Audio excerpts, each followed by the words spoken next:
This is Bryson DeChambeau's pretty insane interview with Caitlin Collins, one of the golfers who was one of the first to join the LIV Tour. And not a part.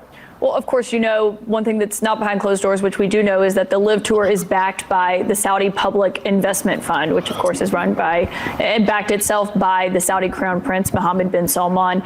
Because of this, that is why it has earned so much criticism, including from the families of 9/11 victims. And the group put out a statement today saying, quote, the PGA and Monahan, referring to the commissioner, appear to have become just more paid Saudi shills, taking billions of dollars to cleanse the Saudi reputation. How do you respond to that? Well, I think we'll never be able to repay the families back for what exactly happened just over 20 years ago. And what happened is definitely horrible. And I think as time has gone on, 20 years has passed, and we're in a place now where it's time to start trying to work together to make things better together as a whole. I have deep sympathy. I don't know exactly what they're feeling. I can't ever know what they feel, but I have a huge amount of respect for their position and what they believe. Nor do I ever want anything like that to ever occur again. I think as we move forward from that, we've got to look towards a pathway to peace, especially in forgiveness, especially if we're trying to mend the world and make it a better place. I think this is what they're trying to accomplish. LIV is trying to accomplish. The PIF is trying to accomplish. We're all trying to accomplish is a better world for everybody and a way to provide great entertainment for everybody around the world. It's not just about 9/11. What does it make you uncomfortable at all? Because it's not just that they're accused of financing terrorism. They also are accused of killing a Washington Post reporter, Jamal Khashoggi. How do you feel knowing that that is where the money is backed by? I definitely know that. Yeah, I mean, look, it's unfortunate what has happened, and that's something I cannot necessarily speak on as I'm a golfer, but what I can say is that what they're trying to do, what they're trying to work on is to be better allies, because we are allies with them. And look, I'm not going to get into politics of it. I'm not specialized in that, but what I can say is they are trying to do good for the world and showcase themselves in a light that hasn't been seen in a while. And nobody's perfect, but we're all trying to improve in life. Yeah, I think they would say, you know, it's not just about politics, it's also about human rights, and that is where the critics have weighed in so heavily on those this. Are politics Bryson DeChambeau. Caitlin. It's dangerous.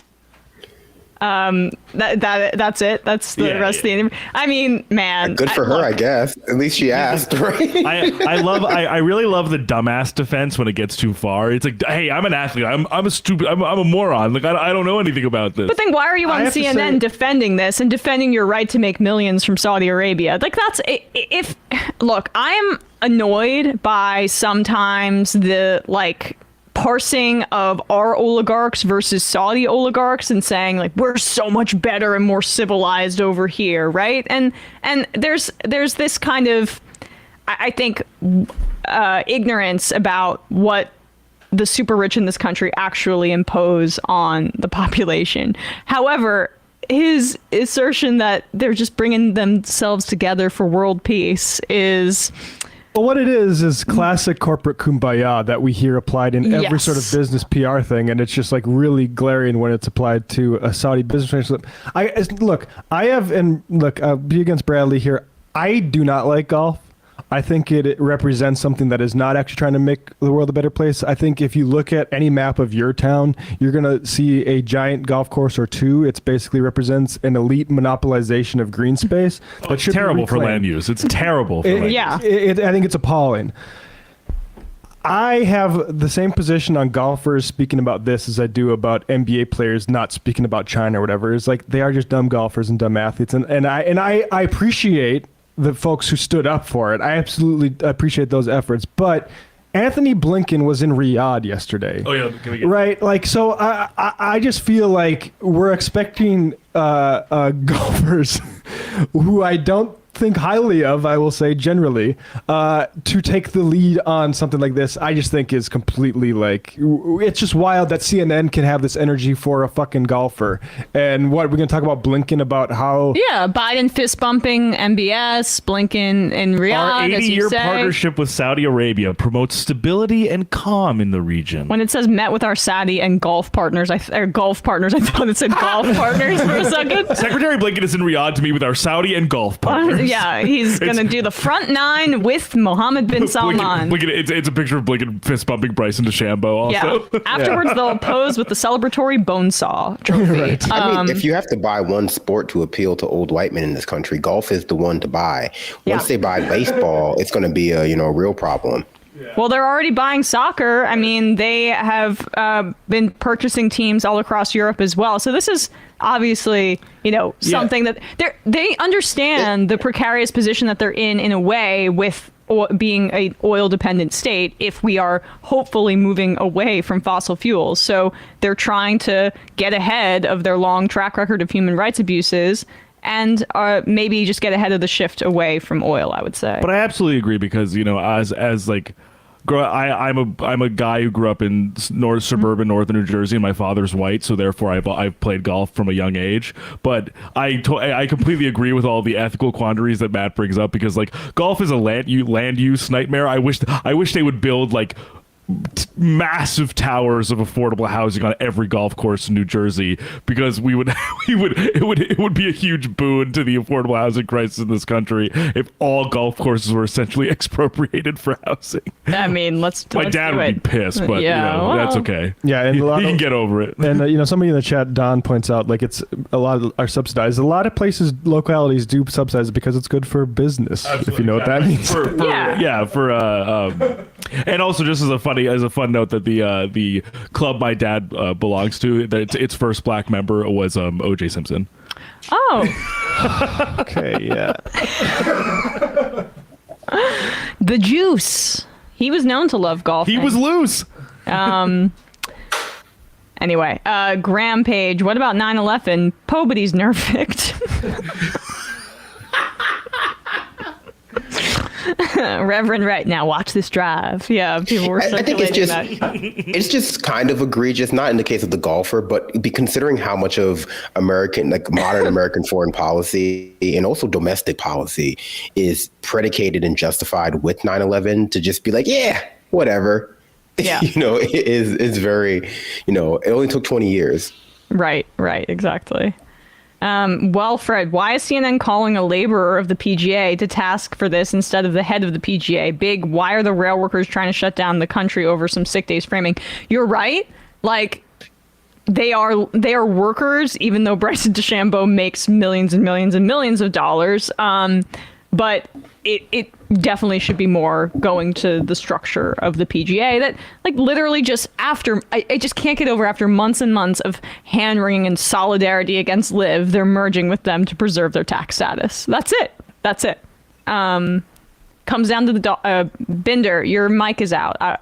Your mic's out. Wasn't this guy though one of the big proponents for Liv too though? Like, it's not like he's not just like some lowly golfer who's stuck.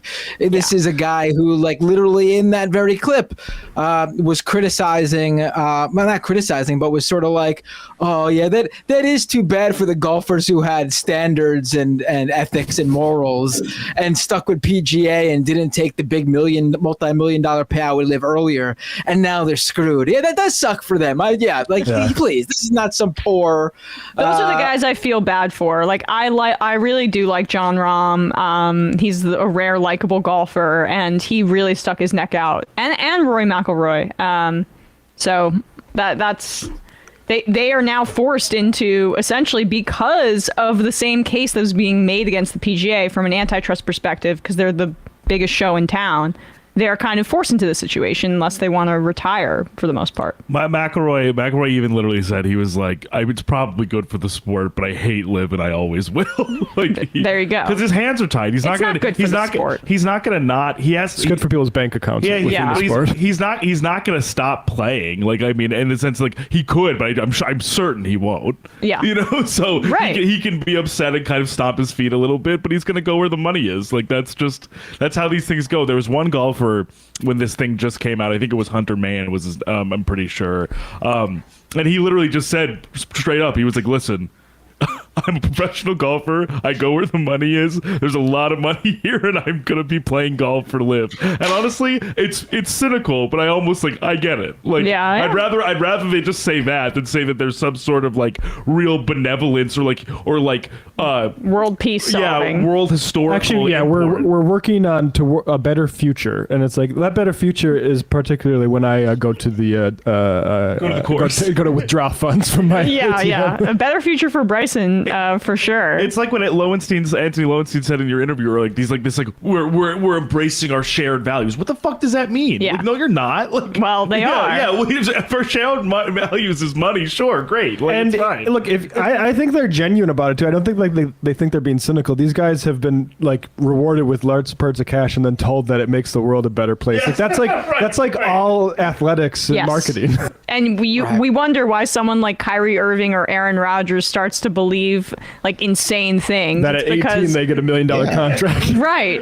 Maybe that's you like are the chosen one. Maybe that's the far end of this. Go ahead. I was gonna say, I'll say, I'm not a big golf person, but I'll say like it was perfect timing for Messi to look great for turning down the Saudi money and going with MLS. Right. Like that's what I was thinking. I was like, wow, he just turned down $1 billion because him and his wife couldn't imagine raising their kids in Saudi Arabia. That's taking a stand. Like that's taking a stand. Yeah. And then you find out the sweetheart deal he got from MLS, which is pretty crazy, but like it does make it makes Messi look great compared to the entirety of the PGA Tour. Totally. And for that, and in regards to that, Binder, I think what's hilarious about it is like broadly, it's probably morally more permissible to not take the Saudi money, but it's like everyone's also saying, Messi is probably maybe. I'm actually not sure about this. He's one of, if not the highest paid athlete like ever. I think he might be the richest athlete. So for him to not take the Saudi money is like, come on, man. It's the least you could do to not do that. Like your pockets are filled. It's all good, man. You can come to Miami and just chill out as opposed to playing in freaking Riyadh for your twilight years. But you know what? The bar is so fucking low when it comes to these extremely rich people that, you know what? I will give Messi the props for turning down the Saudi money. Messi, who, if I'm not mistaken, is a notable tax cheat. Oh yeah, well, isn't that like one of those Panama or like some type of paper leak? I mean, it feels like he turned down the papers. It feels like he turned down the climate more than anything, more than the money. It was more like a climate issue. But it's too hot. That's like how Elon turned down South Africa. That he had better things to use his time for. I mean, honestly, speaking of the climate, all those like glistening high rises that were built in the last 10 years in Riyadh and in other like cities in Saudi Arabia, they're going to be great sets for post-apocalyptic I can't movies wait till later once climate change hits, because no one's going to freaking be able to live there. I can't wait till the linear city is complete. That's where Fist of the North Star takes place. What'd you say? That's where Fist of the North Star takes place, obviously. Yeah. Only the old heads are going to get that reference, though.